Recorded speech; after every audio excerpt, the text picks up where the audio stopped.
High friends, welcome to Sam's kitchen.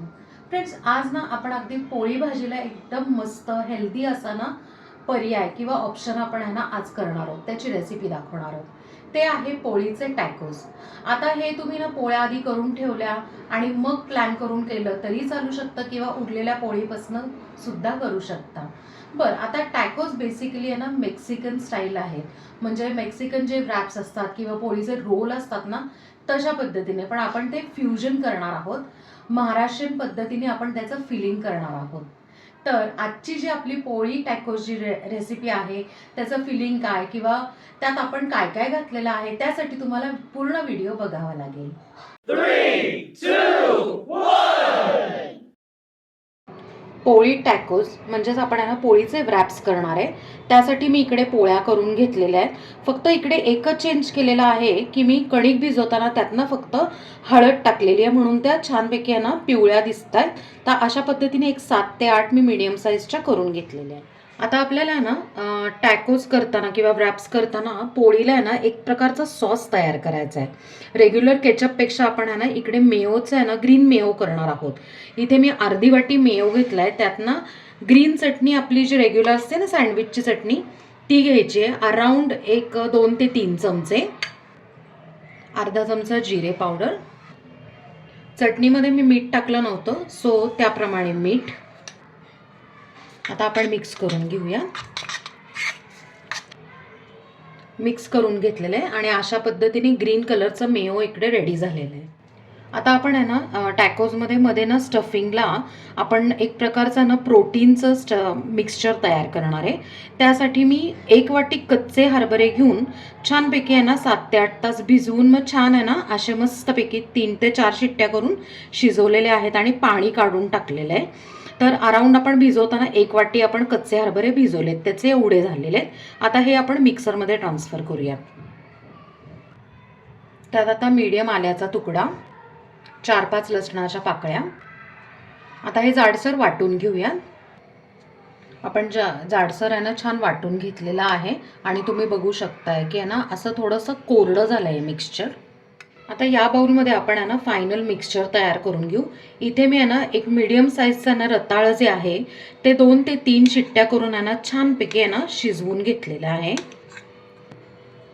रताळानं छान आहे ना शिजलं की मस्त स्मॅश होतं. बरं, आता इथे ना माझ्याकडे रताळे अवेलेबल होतं म्हणून मी ते घेतलं. त्याच्याऐवजी तुम्ही ना 2 मीडियम साईजचे बटाटे घेतले ना तरी चालेल आणि अशा पद्धतीने स्मॅश करून घ्यायचं. त्यात आता एक मीडियम साईजचा बारीक चिरलेला कांदा, एक अख्खं गाजर आपण आहे ना किसून घेतलेला आहे. हा 2 चमचे छोले मसाला घेतलेला आहे मी. छोले मसाल्याच्या ऐवजी तुम्ही पावभाजी मसाला किंवा लाल मिरची पावडर घातली तरीही चालेल. 1 ते 1.5 चमचा लाल मिरची पावडर. आपण हे जे हरभऱ्याचं मिक्सचर बारीक केलं होतं ना मिक्सरमध्ये ते सगळं टाकूया. चवीप्रमाणे मीठ. आता हे जे स्टफिंगचं जे पूर्ण मिक्सचर आहे ते छानपैकी मिक्स करून घेऊया. हे मिश्रण ना किंचित ओलसर झालं आहे कारण आपण आहे ना ह्याच्यात रताळे टाकले. रताळ्याच्या ऐवजी आहे ना बटाटा पण तुम्ही टाकू शकता जसं मी मगाशी सांगितलं तसं. कारण काय होतं माहिती आहे का की स्प्रेड करायला ना सोपं पडतं. आता हे मिक्सचर तयार आहे आपलं. आता ना टॅकोजमध्ये आपण आहे ना एक क्रंची सॅलेड घालणार आहोत. त्यासाठी एका बाउलमध्ये आपण आहे ना 1 वाटी बारीक चिरलेला कोबी घेतलेला. आता इथे ना माझ्याकडे रेड कॅबेज म्हणजे लाल कलरचा कोबी आहे. इन्स्टेड ऑफ दॅट तुम्ही रेग्युलर जरी कोबी टाकला तरी चालेल. एक मोठा कांदा आपण आहे ना जसं भजीला चिरतो ना एक्झॅक्टली तसा चिरून घेतलेला आहे. थोडंसं लिंबू, चवीप्रमाणे मीठ, थोडीशी लाल मिरची पावडर. आता हे ना हाताने मिक्स करायचं म्हणजे काय होतं की कांद्याचं जे प्रत्येक जी पाकळी आहे ना ती सेपरेट होते आणि दुसरी गोष्ट म्हणजे मीठ आणि तिखट सगळ्या पूर्ण आहे ना प्रत्येक ह्याला लागतं. आपण सगळं व्यवस्थित मिक्स करून घेतलेलं आहे. अशा पद्धतीने क्रंची सॅलड तयार आहे. आता आपण आहे ना टॅकोज तयार करायला घेऊ. एक मोठ्या प्लेटमध्ये आपण आहे ना एक पोळी घेतली आहे. तर या पूर्ण पोळीला आपण आहे ना ग्रीन कलरचं जे मेयो तयार केलं ते स्प्रेड करूया. तुम्ही ना ग्रीन कलरचं जरी मेयो तयार नाही ना केलं तरी चालेल, नुसतं रेग्युलर मेयो आणि त्याच्यात तिखट मीठ घातलं तरीही चालू शकतं. काय होतं माहिती आहे का, की मेयो जर घातलं ना तर आपल्याला एक्स्ट्रा सॉसची वगैरे काही गरज पडत नाही आणि कोरडंसुद्धा लागत नाही.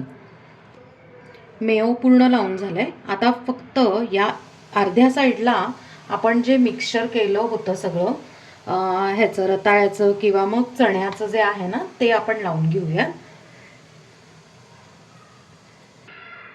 बरोबर अर्ध्या साईडला आपण आहे ना थोडंसं मीडियम ह्याचं मिक्सचर लावून घेतलेलं आहे, फारही पातळ नाही आणि फारही जाड नाही.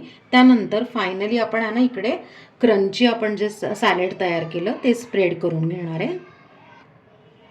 आता फायनली काय करायचं, हे जे आहे ते इकडे फोल्ड करायचं आणि प्रेस करायचं. आता आपण आहे ना टॅकोज तयार करून घेतलेले आहेत, आपण फ्राय करायला घेऊयात. आता टॅकोज आपल्याला आहे ना तव्यावर भाजून घ्यायचे, शेकवून घ्यायचे. थोडंसं आपण आहे ना तेल घालणार आहोत. तेलाच्या ऐवजी तुम्ही बटर, तूप काहीही वापरलं तरी चालेल. आता मी आहे ना इकडे 2 टॅकोज तयार केले, ठेवून घेते मी. आता ह्याच्यावर थोडंसं आपण आहे ना तेल लावून घेऊया. आता आपण आहे ना मीडियम किंवा लो फ्लेमवर आहे ना आपण खालच्या साईडनी मस्त क्रिस्पी करणार आहोत, म्हणजे खाताना खूप छान असं क्रंची आणि क्रिस्पी लागतं. 2 मिनटं झालेत, आपण आहे ना आता चेक करून बघूया. मस्त क्रिस्पी झालेले आहेत. आता आपण दुसरा पण उलटून चेक करूया. येस, खूप छान कलर आला. आता दुसऱ्या साईडनी पण आहे ना खालच्या साईडनी तो पण आहे ना आपण क्रिस्पी करून घेऊयात ती साईड. 1 मिनटं झालेलं आहे, आपण चेक करूया. काय ना की तवा तापलेला आहे त्यामुळे लगेच होतं. येस, मस्त असं कुरकुरीत झालेलं आहे. अशा पद्धतीने आहे ना आपले टॅकोज जे आहेत तयार आहे, आपण ते सर्व करून घेऊया. फ्रेंड्स, अशा पद्धतीने पोळी टॅकोज म्हणजे पोळीचे आपण आहे ना प्रोटीन रॅप्स तयार केलेले आहेत आणि इथे ते सर्व करून घेतले. त्याच्यावर आपण जे क्रंची सॅलेड केलं होतं तेही थोडं सर्व केलेलं आहे. तर फ्रेंड्स, कसं वाटलं आजचा व्हिडिओ तुम्हाला?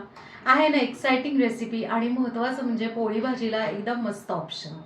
रोज आहे ना पोळी भाजी दिली टिफिनमध्ये तर खरंच कंटाळा येतो.